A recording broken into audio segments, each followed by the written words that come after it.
Good afternoon, everyone, and welcome to another edition of Snapshots Live. San Francisco Public Works monthly webinar series. I'm Seiji King, and this month we'll be celebrating playgrounds. We are joined by Lizzy Hirsch and Marc Macaraeg from Public Works and Cara Ruppert from the Works Department. They will tell us about their work building, designing, and maintaining the playgrounds you can find and play in across the city. Also, there's a Q&A at the end, so feel free to enter your question in the chat as they occur to you, but don't feel pressured to ask them now.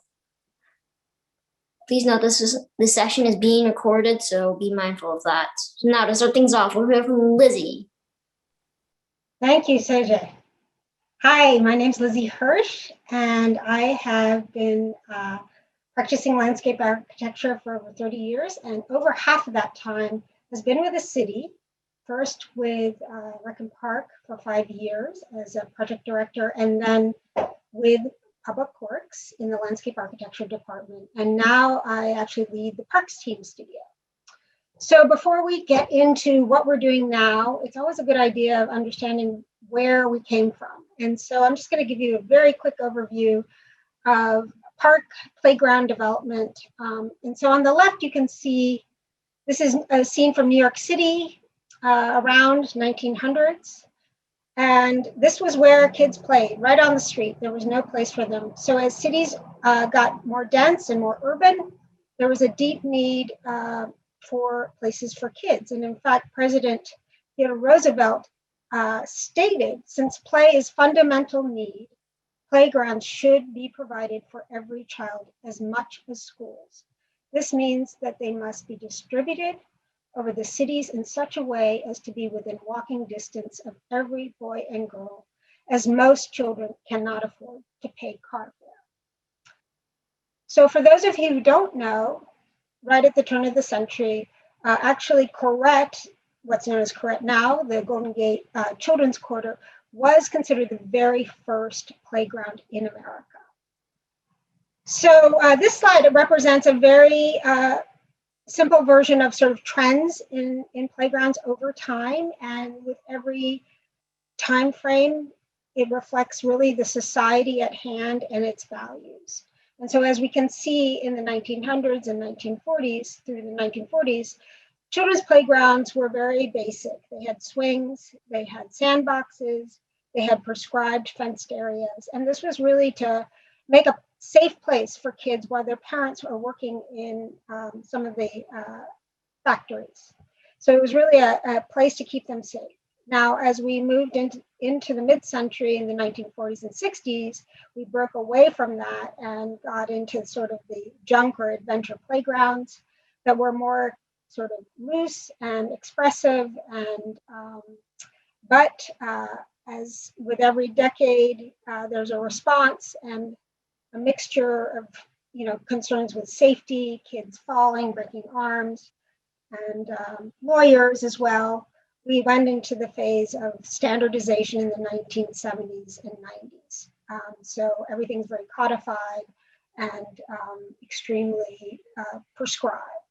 And so that's where we begin our journey, because in fact, in year 2000, Rec Park started issuing these Rec Park bonds, and I think you probably have even seen them. And I'm going to actually introduce you to Cara Ruppert, who's going to actually talk about this current bond program called Let's Play. Cara? Great, thanks Lizzie, and hi everyone. I'm Cara Ruppert from the Recreation and Park Department. I am the program manager within our capital division for the Let's Play SF program. And Let's Play SF was, it came from our 2012 Clean and Safe Neighborhood Parks Bond. It was $15.5 million to renovate the most or the worst playgrounds in our system. The slide here shows on the left a task force final report. The first step of this initiative was to convene a task force, which set priorities on how we spend that $15.5 million. And the task force set criteria for selecting which playgrounds would be renovated. And they did that by selecting, identifying all the sites in the city that had toxic wood in playground equipment, and then identifying low-income neighborhoods that were dense with children. And those three criteria led to the identification of 13 playgrounds that were most deserving for renovation. That number was a little too high for our $15.5 million pot of money. So we partnered with the SF Parks Alliance to raise private funds so that all 13 playgrounds would be renovated. At the end of this program, when we finish renovating all 13, Rec and Park will have no more toxic wood in children's playgrounds and will reach over 20,000 children across the 13 playgrounds. These are the 13 playgrounds on across San Francisco. They're distributed very well geographically around the city. Another priority for us was to make sure to hit every community in the city as much as possible. So far, we have completed 7 of the 13 playgrounds, and they're all open to the public. 2 of them are just finishing construction, and the remaining 4 are in design and community engagement still. Back to the importance of playgrounds. The campaign, the Let's Play SF campaign, is focused on 3 pillars of community, creativity, and wellness. The detailed research shows that beautiful public spaces designed with deep community engagement inspire community. The idea that play helps nurture growing brains, and the knowledge that kids getting outside and moving leads to physical well-being. And of course, I couldn't do this presentation without talking about the past year, which has been a year for everybody, but especially for children. Playgrounds were closed for months last year through the pandemic, and reopening in the fall after a lot of advocacy from Rec and Park to reopen playgrounds. We advocated that they were essential to children based on all of the things I just said in the last slide, and that they were crucial for families as well. And this is a photograph of the Rec and Park and Public Works landscape team. We at Rec and Park, we contract with Public Works for a lot of our professional services and engineering and design services contracts, from landscape architecture and architecture teams to engineering and hazardous materials surveys and construction management teams, of course. And I think the next slide, I will turn it back over to Lizzie to talk about how the design actually gets worked out.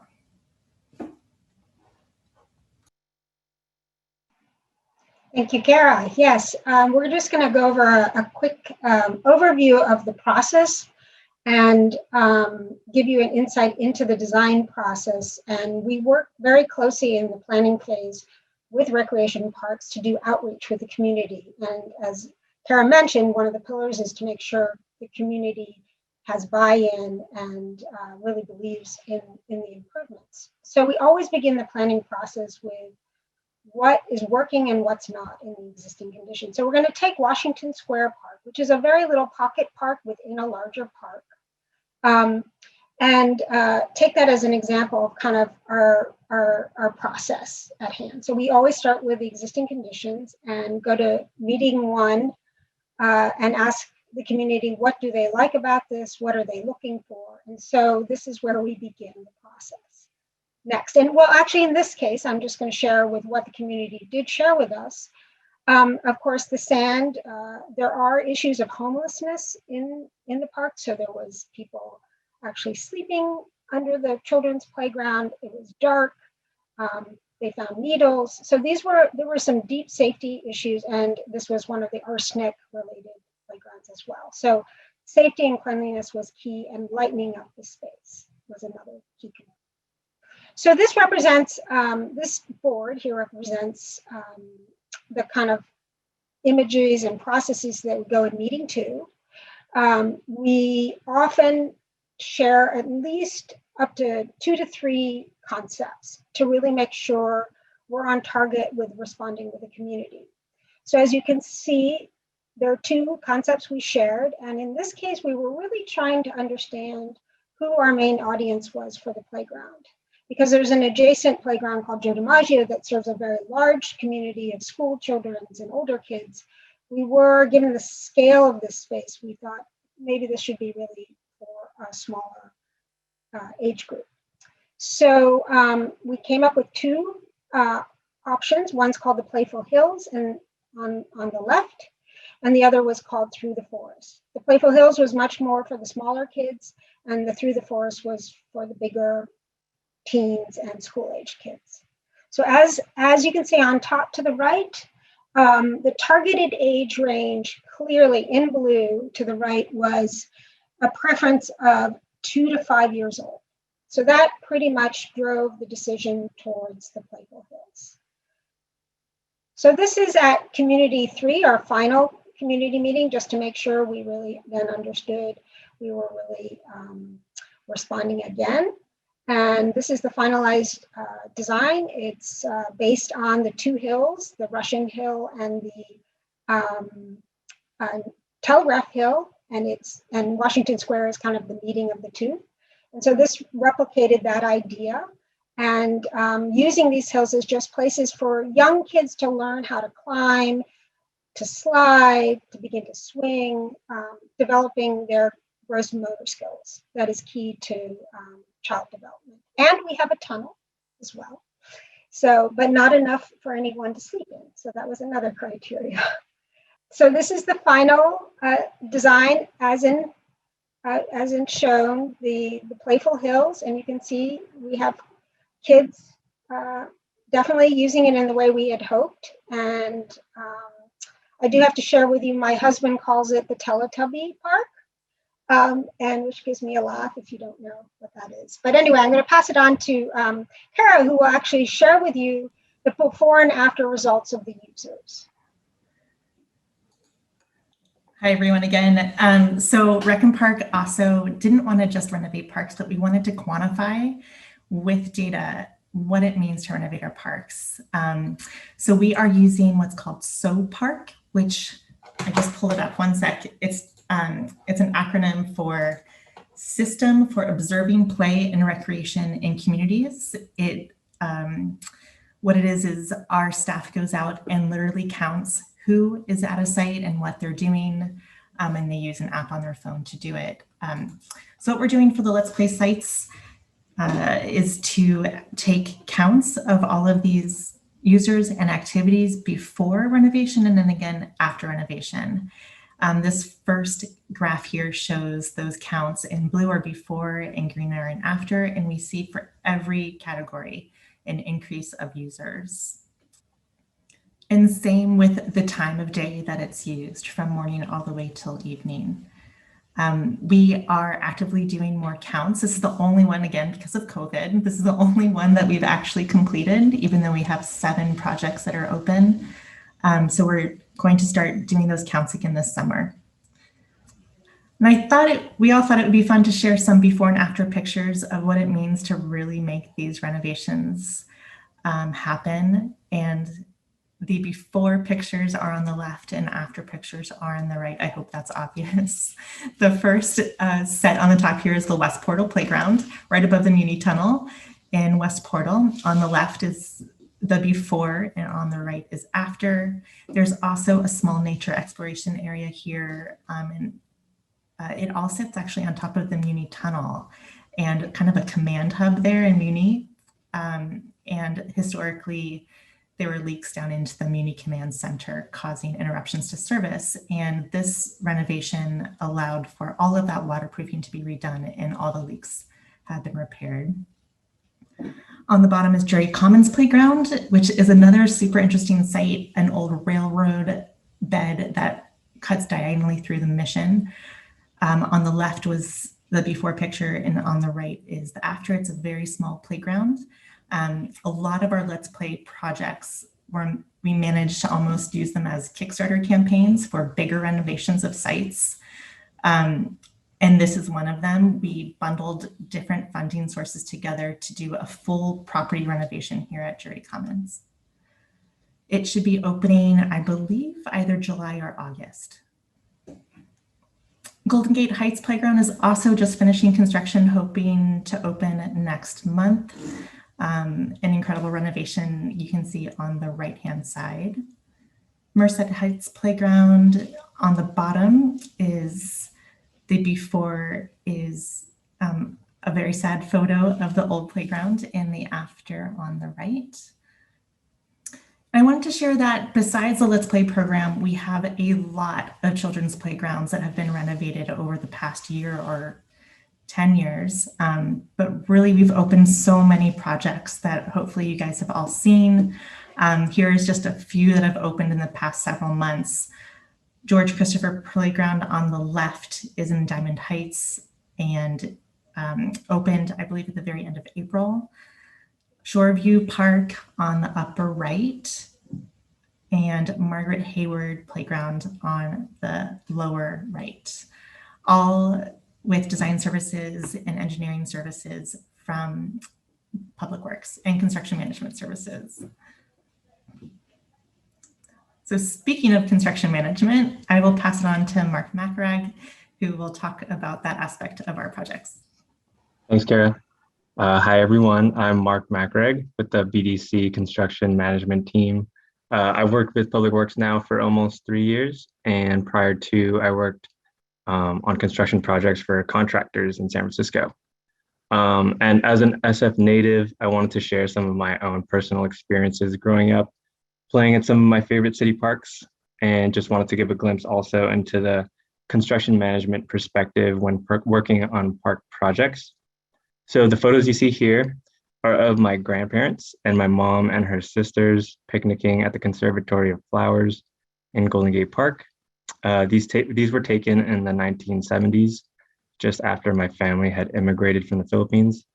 And just in talking to my grandma about these photos, she really loved the conservatory and the botanical gardens and would always take my family here to visit. And to me, these were just a reminder that my family and I, like so many others, have benefited from all the parks and playgrounds throughout the city. So one of my personal favorite parks is Glen Canyon. It's actually just down the hill from George Christopher. And if you haven't been there, I recommend walking the trails and checking out the new rec center. It's a great park to hike around in, and it's one of those where you really feel like you're kind of no longer in the middle of a city. You're really able to disconnect. But the main reason it's one of my favorites, obviously, is because there's a rock climbing area in the heart of the park, as you can see from the photo on the right. Like I said, in the middle of the park, there's this like chert rock outcrop that I used to climb in, and it's actually the first place I ever climbed outdoors. And back in 2014, when I was working for the contractor, I actually had the opportunity to work on the Glen Canyon Trails project, which was, I think, designed by Public Works and led by Rec and Park, obviously. And the project consisted of renovating and building new trails, making them safer and more accessible. We also built some new stringer steps, some new retaining walls, a couple small bridges. But obviously the best part for me was that at the end of the day, I'd wait for everybody to kind of pack up and go home and go bouldering. And now it's my main hobby. And since that time, Rec and Park, with the help of Public Works, renovated the rec center, which is an awesome facility. There's a new climbing wall, new basketball courts, tennis courts, and playgrounds.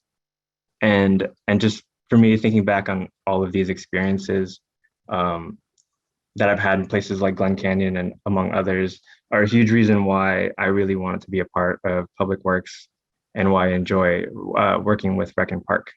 And from the construction management perspective, just wanted to share some of the challenges you might find that are specific to park projects and how the CM team helps navigate the project to prevent and minimize issues.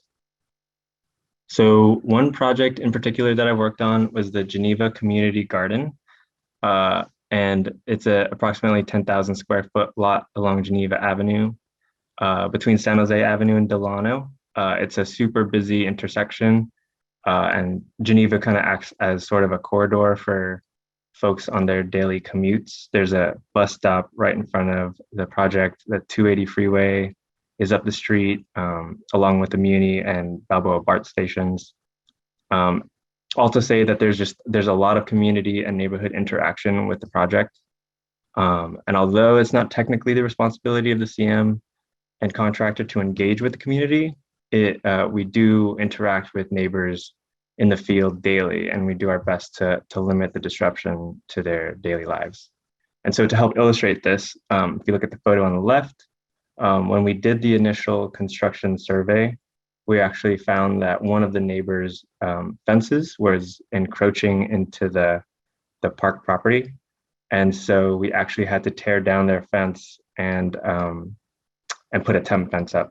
But of course, before the work started, the Rec and Park PM, along with the assigned CM, went around to knock on these neighbors' doors, let them know that we were working, how long we'd be working, and to come up with a solution to take their fence down and continue our work.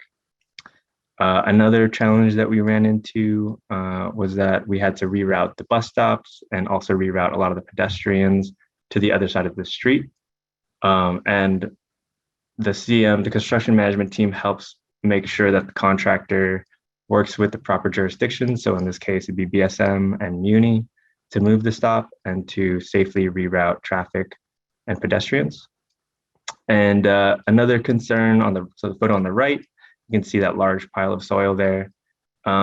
It's kind of just the nature of these parks and playgrounds that you'll be doing a lot of earth moving, a lot of excavating and grading. And obviously Geneva was no different.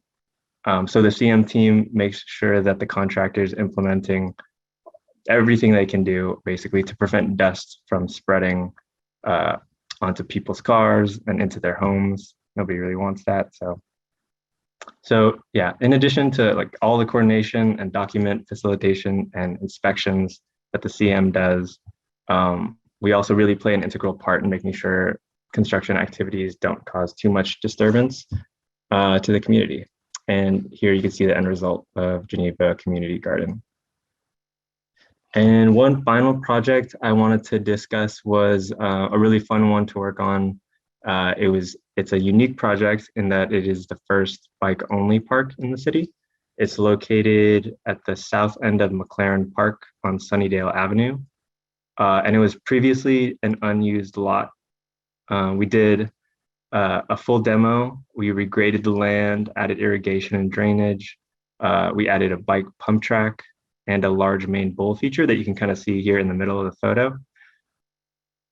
So one of the features that I think is really, really cool is this wall ride feature that kind of bookends the main bowl. And this wall ride is actually anchored down by three 2,000-pound precast concrete blocks that are dug into the soil to act as sort of the anchor and foundation to stabilize the wall.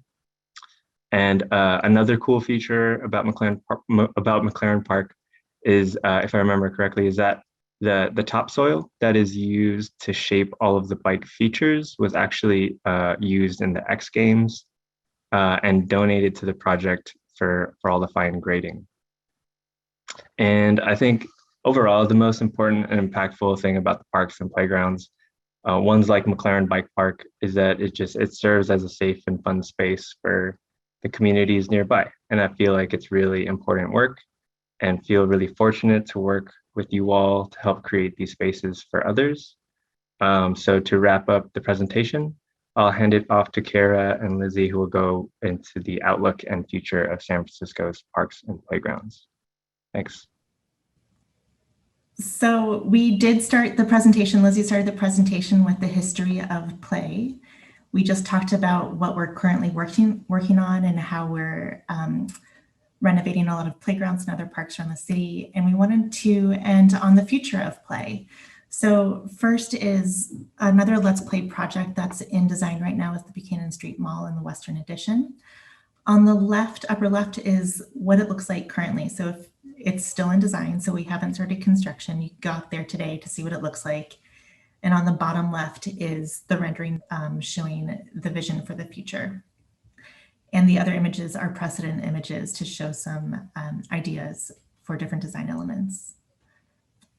And Rec and Park was part of the 2020 Health and Recovery General Obligation Bond, where $239 million is specifically set aside for parks and open spaces. And we specifically, a part of that is $9 million just for children's playgrounds as well. So we look forward to continuing this renovation of all the children's playgrounds around the city. So as Cara mentioned, we looked to the past and in the beginning and showed with what we're doing currently. And now is sort of where things are heading. And we wanted to introduce you to these nature exploration areas that are going to start popping up. Just recently, there was issued draft guidelines to the nature exploration areas, which is actually an interagency document. It includes SFMTA, it includes PUC, it includes Rec Park, Public Works.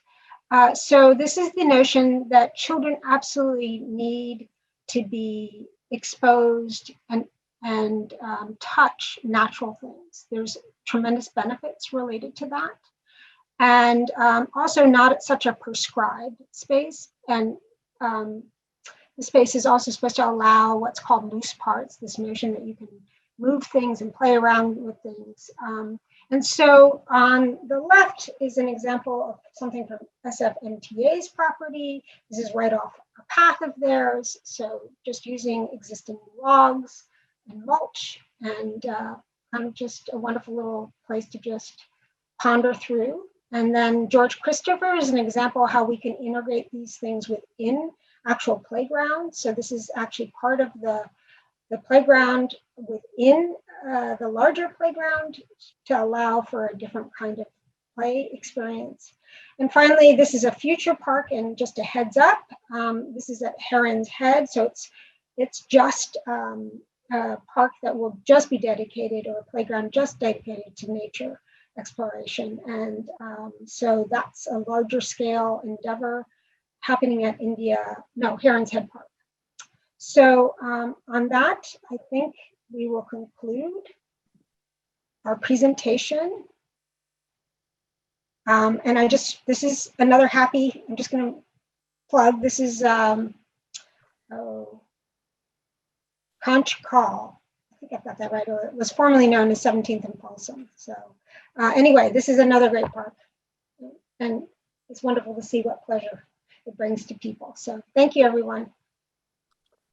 Thank you, Lizzie, and thank you to the rest of our panelists as well for giving us the overview on how Public Works and the Parks Department, along with other city agencies, build and design the city's parks and playgrounds. My name is Ben Peterson. I'm on the Public Works Communications team. I'm going to be facilitating the Q&A portion of today's webinar. If you have any questions and you haven't asked them already, feel free to just type them into the chat, and we'll try to get through as many of them in the next 15 minutes as we can. This first one is from Melinda Sullivan. And this one, I guess, is maybe best for Cara and Lizzie, since Mark, during his portion of the presentation, talked about a couple of his favorite parks. But Lizzie and Cara, what are some of your personal favorites? It doesn't have to be ones that you designed or worked on, or just personal favorites that you enjoy going to in your free time. Well, that's a really hard question. It's like picking your children. So I have to be a little bit honest, though. The whole reason why I think I got involved, in Public Works is how much it can transform a community. And I had that benefit of understanding that through my own community. I live in North Beach, and I actually started working on this project. It's called Joe DiMaggio Park, Playground, North Beach Playground, Joe DiMaggio Park. And it was a labor of love. It started as a volunteer, and eventually I actually had many different positions on this. I was at one time the Rec Park representative, and then I became the designer. And it took about a 16-year process, but it's really about transforming a neighborhood and bringing this combination of really public good to our neighborhood, which included the renovation of the library, the resiting of the playground. And anytime that I feel a little bit frustrated or down, I just walk around the park, and it reminds me how much we can bring our community together. And because it's really a center and a new vital center to this community. So I think it's that, though it took way too long, 16 years. Great, thank you, Lizzie. Cara, would you like to add something? Yes, it's probably not clear to everyone, but as project managers, we live and breathe these projects for years and years and years. And Lizzie kind of alluded to that in her statement about Joe DiMaggio. And we get really attached to these projects. They become our babies, I have to say. And so my work baby, I would say, is Willy Woo Wong in Chinatown. It opened earlier this year, and it is an incredible, interesting site for urban landscape architecture. It's really kind of this interesting courtyard space in a really dense and wonderful community. There's a lot of what I call borrowed landscape of the neighborhood that you can see from the site. And in Chinatown, every square inch matters. So we really packed in the activities in the playground, but we didn't let go of the beauty. It's not just swings everywhere, right? It's a really interesting design and a wonderful space. And then for my family, I would say we live right near the Panhandle, and the Panhandle Playground, which was also part of the Let's Play program. We didn't focus on it today, but we go there all the time because it's our neighborhood playground. And we also ride bikes all the way into Golden Gate Park to the ocean now, because our street is one of the slow streets and we can leave our house and ride bikes safely all the way to the zoo, actually. And we do that, and we love Golden Gate Park. Of course, who doesn't really love Golden Gate Park, I guess. That's not an unusual one, but those are my favorites. Great, thanks, Cara. This next question is for, I guess, maybe best for Mark and or Lizzie. We talked a lot about, different parks and recreation areas that Public Works has a hand in designing and managing the construction of, but do we also help build and design playgrounds that are on San Francisco schoolyards, or in schools? And if so, how are these projects any different than traditional park spaces? I'm actually not too sure if we work on park projects on schools. I might have to hand that one off to Lizzie. Can you help me out? Sorry. So we do not design school yards because that's a state-funded program. So it's not a city-funded program. However, I think you saw in the slides the Forest Hills MTA nature exploration. So we are involved in that kind of project with other agencies. I mean, we also have a very large project with SFPUC that's underway called 1550 Evans. And it includes a very significant sort of playground and in fact, childcare on that site. So there are a few unique other agencies we work with, but not the schools themselves. Great, thank you, Lizzie. This next one I think is maybe best for Cara, since she talked about it during her portion of the presentation. How long has the Parks Department in the city been using SoPark data? And as a kind of second question, was there an analog version of compiling this data before the actual technology existed? Was there someone in the park taking the tally of who was doing what at the park, how many people came at this hour, or is this kind of a wholly new way of viewing things? I don't know totally, to be honest. I think, the Let's Play program, we had an interest in doing this, and so we pushed that forward specifically for the program. I know our other divisions within Rec and Park, they do user counts around our system. I don't think they use park data necessarily. They use cell phone data even, and other ways of counting people depending on what they're really looking for. I just don't really know, to be honest. I can't really answer that one too clearly. Okay, no problem. Thank you for answering either way. This next one I think is could just be for anybody, any of the three panelists. It seems like getting public buy-in and having the people that live in these neighborhoods have input throughout the design process is very important because people spend so much time, especially families, at these playgrounds and park areas. In your experience, what are the things that people most commonly bring up or are concerned about or want to make sure of during these types of interactions? Or does it kind of vary between neighborhood to neighborhood or, site to site even?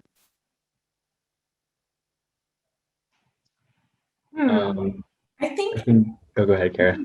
sorry, I think it varies a little bit from neighborhood to neighborhood, but specifically for playgrounds, I talk about the 3 S's are what people really want: swing, slides, and sand. If you bring those to the table, people get really engaged. But a lot of people are looking for really interesting and different spaces for their neighborhood. They don't want necessarily just your catalog equipment. They get really interested in a creative process, and they provide us a lot of feedback. And yes, I agree wholeheartedly that outreach is so important. We definitely believe that these projects and these parks are the neighborhoods. And so they belong to that neighborhood and that community, and we want to provide what that neighborhood and community wants. Lizzie, what's your experience? Do you think that people ask for the same things? I think it varies a lot by the neighborhood, actually. It's really driven by the neighborhood and the community. I mean, the difference between the concerns at Washington Square Park and Golden Gate Heights, and they're almost identical in square footage, were completely different. I can remember at Golden Gate Heights when we were showing kind of an interesting play structure that was sort of out of the box. They said to us, "Oh, we don't want one of those because we don't want everyone to descend on this park. We want this for our community." So everyone, I think it's really a neighborhood. But Cara is correct that the basics are always there, like the climbing and the sliding and the swinging. Those are fundamentals, movement, and so. Yeah, and just to piggyback on what those two were saying, I wanted to give like a specific example because I've worked at Garfield Pool, and actually one of my good friends lives just across the street from there. And one of the main features of Garfield Pool is this like awesome mural that sits across the old locker rooms. And we covered them up during construction, and my friend was like really concerned that we were taking it down or getting rid of it, and I was like, no, like this is here to stay. We're actually expanding on it. And I think that mural, I don't want to speak for what that mural means at all, but I just think that like Cara and Lizzie were saying, it's kind of the park is part of the community, and I think that's that was a big feature that the folks who live there really wanted to keep. So just one example. Great, thank you all. We have time for a couple more questions. This next one is probably best for Mark. You talked about the kind of like unique aspects of the McLaren Bike Park and how the approach to grading that park is different because it's designed for bikes, and there's the embankments and things like that. Is it similarly difficult to like keep that park maintained so it's still safe for everybody, and the mountains aren't failing, or the equipment's all still intact? Is it something it's kind of difficult to maintain as well, or like a specialized kind of thing?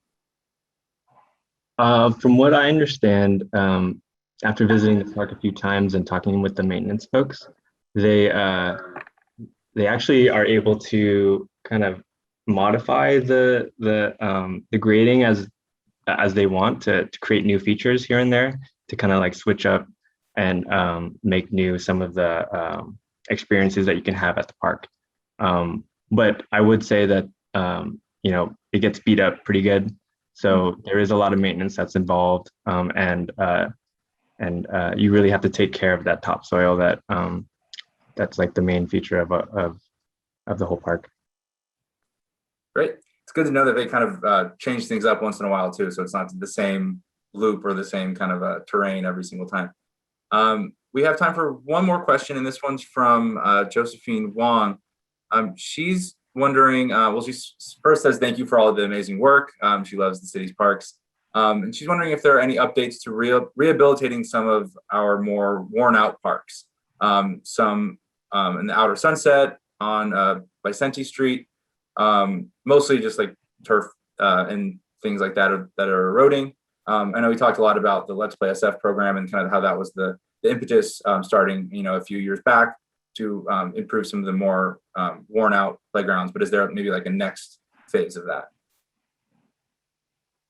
So we, a few years ago, Rec and Park created a new series of project managers that are specifically looking at deferred maintenance across all of our projects or all of our properties.